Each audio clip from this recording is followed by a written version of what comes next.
Right, I'm just going to have a quick look at the Lowrance Elite Ti unit. I've had a few people send me messages on Facebook and stuff like that asking me how to set certain parts of the Finder up. So I said I'd set up a little video, explain how to do certain bits and pieces. So I'll give this a whirl.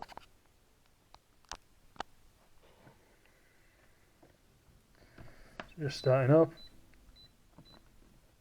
Right, here we go. So once you've set your unit up, most of it is pretty much self-explanatory. So this is your main screen when you click the pages icon in the top right there. So your chart, your sonar, your structure, they're the three that you're going to use the most. The bottom two, the steer and the info, that's only if you're going to be using the likes of a autopilot and a motor on a boat kind of thing, but for us kayakers it's of no relevance to us whatsoever. So simple is I've got a Navionics chart in, so if I click on chart it's going to show me my chart and where I am, and you can see what's what with it. And so I'll just keep it basic to start with. Next one, sonar. We're not connected up to the fish finder, the transducer, so it's not going to show you anything there. And lastly, the structure. So this is, I'll set that down to start with. That's our down scan. So there are your three screens you're going to use. So down the right hand side we've got your list of, you'll have a couple of screens you can set up. So you can have a combination of your, I'll use a pen to point here. You have a combination of your maps and your fish finder, or your maps and your down scan, or your fish finder and your down scan, or a combination of 3 or 4. If you go to the bottom of this list, there is the option to make your own screen. So you can see you want to choose your sonar, your chart and your structure. We're all three in that sort of configuration. Got the option, you can choose to have it in different ways and then choose where you want each one. So I've got plenty of them made up, so we'll just discard that for now. So if we choose one that we've already got, so here's one I prepared earlier. So when you're on your screen, you've got your fish finder, so your fish finder, your maps and your down scan. If you click on the power button, we get a set of options up. So on these options there's a couple of things. First of all, if you click on the adjust, so you can drag this to wherever you want it. So if you want in your down scan to be a bit bigger and the other maps to be smaller, you can have it, or one bigger than the other. You've got the option of that. So I'll just take you back to as it was. Happy with how I've got it.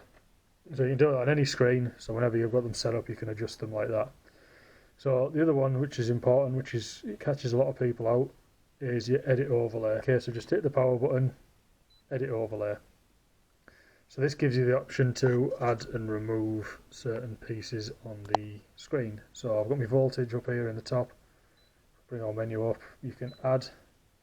So this will give you a long list of lots of different things you can put on. So we'll just take on GPS, your altitude, course, position. You can add all stuff like that if you want. So this is purely down to the individual, what you want on there.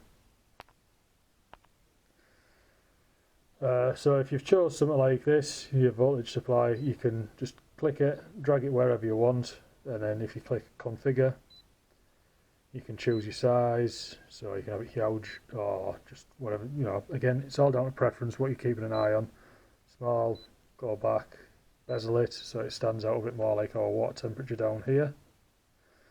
We'll leave it at that for now.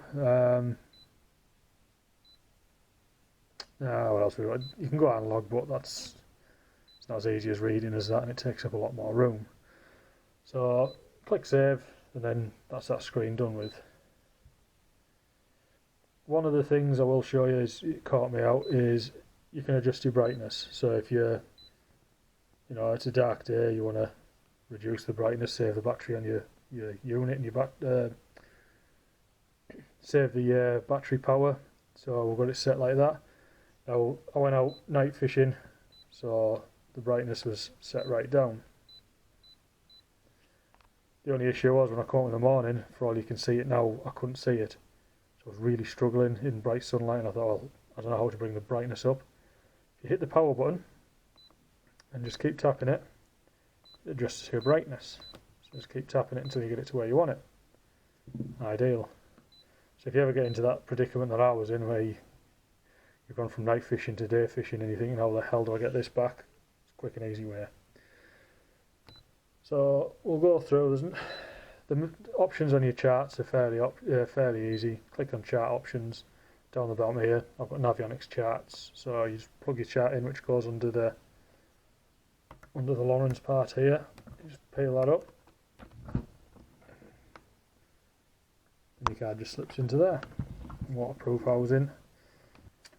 So yeah, looking, we've got the options of your charts. You can choose Lowrance or Navionics. View, you've got all your different things. Easy views, it just makes everything a bit bigger and stands out, so it's easier to see. So pretty self-explanatory. Knock your Sonar chart off. And with the Sonar chart off, you get nothing. Stick it on. You can see the difference there. Zoomed out, you can't really see the difference. So leave your Sonar chart on. So look ahead. This is one of the ones I use. So the cursor's, I'm like a mile inland at the moment, so you won't notice this. But looking ahead, I'll put your cursor down here. And as you're travelling, you'll see more of what's in front of you rather than what you've been over.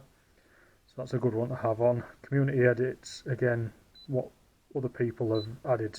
So if there's a waypoint or an obstruction or something in the water, they'll be on there. So it's good to have them on. Orientation, this is again totally up to the individual what you want. So with the north up, for me, is the easiest one. I can figure out which directions I want to travel in. If you have heading up, sometimes when you drift fishing, you'll notice the thing spins round and it gets on my nerves a bit, so I just have it set like that. What else have we got? You can put new waypoints, things like that. So a clear cursor will bring me back. So looking at this, I'll show you the setting in a minute. So I've got this blue line that extends off from my position. You can see I'm set lower down, so that's looking ahead. You've got more in front of you. So the blue line is a mile. So from a mile from here, I'm like a mile from the sea. This is your course. So if you're travelling, that'll tell you where you're heading to. So if you had something like, you know, the grounds out here, you wanted to head towards that, you could easily pinpoint your blue line on there and see where you're going. I'll show you where that setting is in a second. So next we'll go over the sonar. Again, we're not on water, and got the transducer connected, so it's not going to show anything up. So down the side you've got your frequency. I'll start at the top. So down the side we've got range auto. I always find if you have it on auto, it just looks after itself. You don't have to start fiddling about. If you're on a still water or a river or something, you know it's not going to go above 10 foot. You can set it on 10 foot, but the fish finder just looks after itself, so it's auto's fine. Frequency, if you're using downscan, you can only use these top three. So 200 is your best bet, your 200 kilohertz. If you're not using downscan and you're just using a screen like, oh, wrong one, you're just using a screen like this one, it loads. So if you click on your right hand side and you choose your frequency, you should be able to select high chirp. I can't at the moment because I haven't got the transducer connected. But as soon as you go onto a screen, say, with your downscan on, it'll just revert back to 200. It won't work with the high chirp. So your frequency, again, if you're just using this screen, bang it on high chirp or medium chirp, and you'll get a much clearer and better signal back. Sensitivity, this is, if you look on the screen you can see how like cluttered it's getting now. You want to be taking that off until it's just not much on there. So I've found +4 works really well for me, so I'll keep it on that setting. Again, play with it, have a fiddle and see what works best for you. So yeah, that's the settings that work best for me when I'm fishing. I do change these as and when I'm fishing different venues or fishing for something a little bit different. I use Navionics chart and the app on my phone, so I log Sonar with my phone. You've got the option, if you've got a blank memory card in with no maps or anything, you can log your sonar with the unit. When you come home, you have to then upload that to Genesis, I believe it's called, it used to be.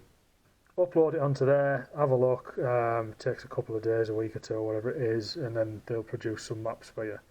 But then you have to then re-download it onto your card and put that into your unit. The avionics, if you watch my other videos, you'll see how easy that is. A lot less effort, so a lot less messing about.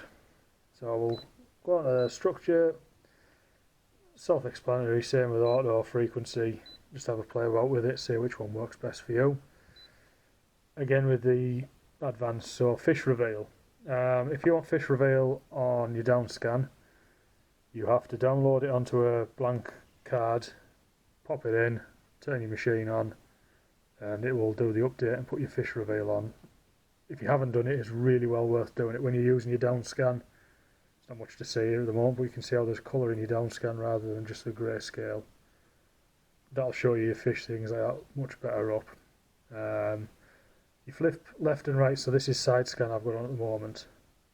So the reason I've got it flipped left to right is how I had my transducer fitted. Just changed it, so I'll take that off now. The easiest way to see is if, when you're launching, if you know you've got structure to your left hand side, a boat ramp or something like that, have a look on your side scan, you'll be able to see it, and then you'll be able to tell whether it is on your left or whether it is on your right. That way you'll be able to flip it so it's the right way, so you don't see a shoal of fish off to your right when it's actually to your left kind of thing, or a structure. So worth checking when you first get out, have a look at that, see which side, make sure it's set up properly. So once again, it's the same with logging the sonar, you can do that again, upload and all that sort of stuff.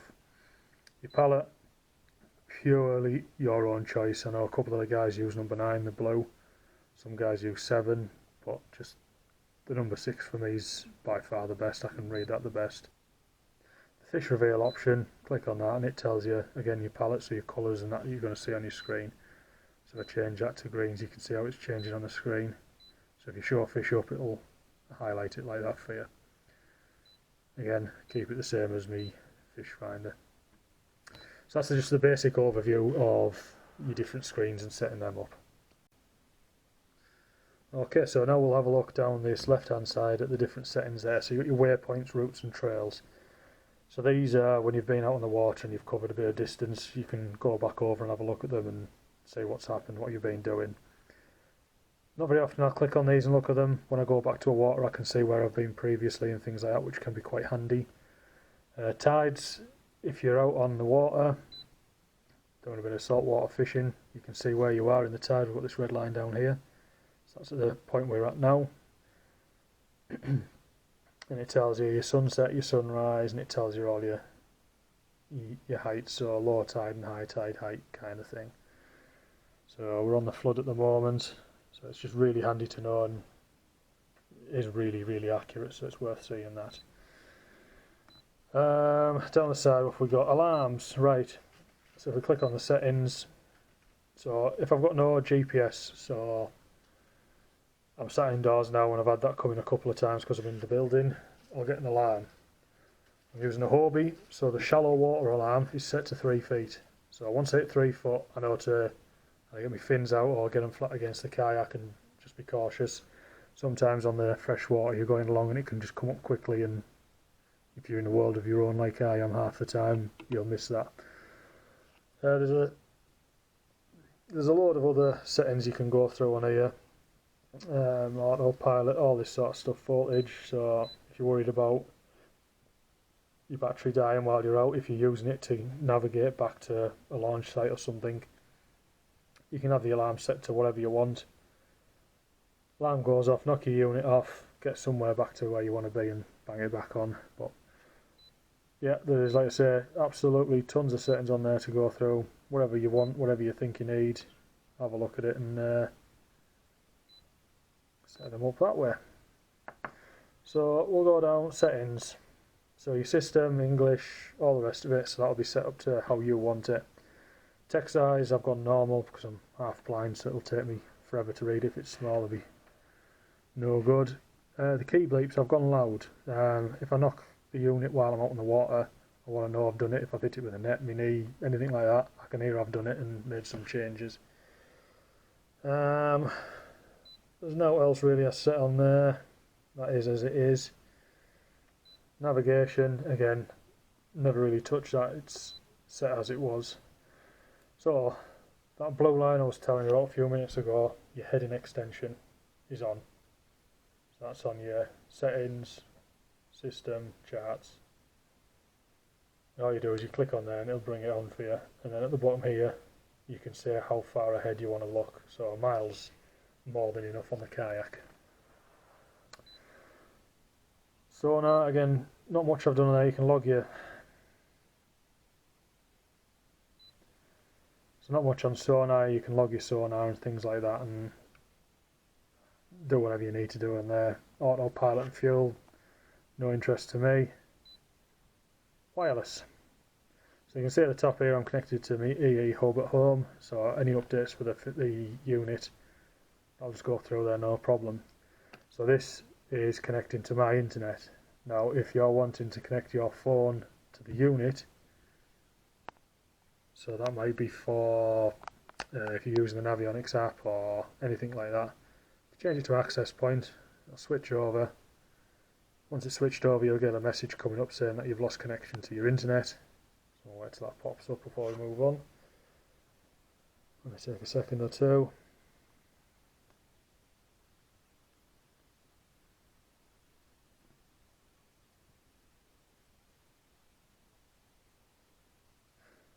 Right, so if we click on wireless device, this tells us the information about the unit. So if you try to find your key for connecting to the internal wireless, this is where we go. So it's, we'll go through it again, down to settings, scroll down to wireless devices, and then you click on here, and then that's all your information there that you need. So your name of your finder and your network key is your password. So if you're trying to connect to your phone and you're struggling, make sure you're connected to the right one and check your network key. Easy, click on it, change it to whatever you want it to be, and then just come off it and it'll save it, and then you can connect your phone. If you're running down on battery and you want to save a bit of battery, you've got your wireless internet at the bottom, knock that off, that'll save a bit of battery, check your Bluetooths off, things like that. Right, we'll go back to here. So we've got start at the bottom, so I've just disconnected from the internet so we won't be able to go on it. You'll connect to it, you go on your wireless, so you can either go through your internet at home, or if you're out fishing and you want to connect to your hotspot on your phone, do that, make sure you're already got an account logged in on the Lowrance, the Genesis or whatever it's called now. Sign into there, and you can download maps while you're on the water if you've got a blank card in. So you could, like a couple of years ago at Langors, rocked up, for some reason I hadn't downloaded the maps, so while on the water, connected my unit to my phone, hotspot, went on here, found the lake, downloaded the maps, and then for the competition I had the maps. So really good to have. So a couple of things, if you hit your power button and your pages button at the same time, you take a screenshot. So click on my files, go down to screenshots, click on that one and view. So I can just show you here a couple of shots that I've taken over the time and explain what they might mean if you're struggling a bit with what you're looking at. So this part here, you can see that wiggly line, that's my lure coming down, and we're just coming onto a shoal of fish in this side. So I've got a waypoint just coming onto it, and you can just see we're coming onto them there. So we'll look at the next. There we go. So this one's more obvious. You can see the lower here at the left coming across, bouncing. We've got something on the bottom here which potentially could be a fish. See me working the lure up and down, and then the fish comes up to have a look at the lure. It looks like he just goes and sits back down on the bottom. We didn't get a take. Quite often this happens, but it's good to know what you're looking at, and you can go back to the area and try something a bit different. Right, this one you can see more on our side imaging. So on the side imaging, this area, oh there was a pointy end, so on the side image in this area from the centre line here down to this part here is this section. That's what you're looking at there, from the top to the bottom. Yeah, so that's the centre line to there. So that's that. This hump here is that hump there. So what it does is, it's the best way I think to describe it is if you were looking up at the moon with a telescope, this is what you'd see. That's how you see in the bottom. So it's just looking straight down on it and you can see what's going on. So this is either a fallen tree or a pipe coming out or something like that. Loads of rocks round one end. So you can see it's off to the right and you can circle back round and cover this area because it's a good fish holding area. So again on this one, we've got something on the bottom here. Doesn't show you too good on your fish finder, but if you look at it on the down scan, you can see quite well there.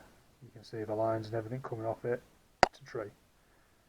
We did pick fish up off this tree, so we still fished the area and caught fish from it. So it's handy to know, you know, it's a tree, so you've got to be a bit careful with your snagging up and things like that. But it's a fish holding area again. You can see off to the left here, there's more features on the bottom. This one's over in the Lake District. You can see here it just looks like a hump, but then when you look at this one, again the down image, down scan, you can see the wall and then it's just silted up either side of it kind of thing. And then you can see here how the wall runs away to the left and right. So it just looks like a hump in this one, but it's actually an old wall from a flooded reservoir. Fish, so not sure if we can see it very well there. This big arch here is a fish, so that'll be a pike or something of decent size with something sat underneath it. We've got other ones across the screen there, which potentially again will be fish. No fish reveal on. This dot here and the dots here, that's that fish. So with the fish reveal on, that'll be glowing orange like that one is at the top there. So it's well worth having. You can see looking on your down scan you've got a bit of a hump and some rocks and that there, and you can see that coming up here as well on your side imaging. Again just a fish sat on the bottom over here, a big arch. This one's again over in the Lake District and this is a fallen tree. So you can see the tree here laid here, and you can see all the branches coming off it, and you can see like other branches just dropping down and that. So again, when you're going over, you might just see something like that and think, is it a fish? Get over the top of it. You could see there, if I put the down scan on, it'd have showed it even better. Very, very snaggy, but there was a few perch sat around it. So this one's when I was out sea fishing. Massively deep water, but we've got kelp coming up a good 5-6 foot off the bottom, and we've got shoals of fish sitting over the top of it here. You can see hopefully they're only small sort of fish or good prey fishing. With a bit of luck there was pollock and things like that sat around them, which I'm fairly certain there was. Another one, again just a big shoal of bait fish there, and there was mackerel and things like that pushing into them and taking the fish that were there. That's a brief look through, so I'll just show you waypoints. So if you go on your charts, see where it puts us. So we'll go out to sea a bit, so we're looking at some water rather than land. So out at sea, you're travelling along, and if you see something you like the look of or you want to circle back and try, you just hit the waypoint, which is your little flag here on the right. So you just hit that and your menu pops up. So on the menu you can rename it, you can change your icon and your colours. So with your icons you've got loads of different options, so you can choose, that one's a shoal of fish, small fish, big fish, anchor points, wreck, there's all sorts on there, car, so if you're launching at sea you can mark where you've launched from, which is always a good idea to do. But yeah, there's a bit of everything on there, so you can mark what you want, so if you're finding decent water underneath you, a bit of weed, anything like that. you can just mark it down and say what you've found. So let's just say we've got weed, and then you can just type in whatever you want.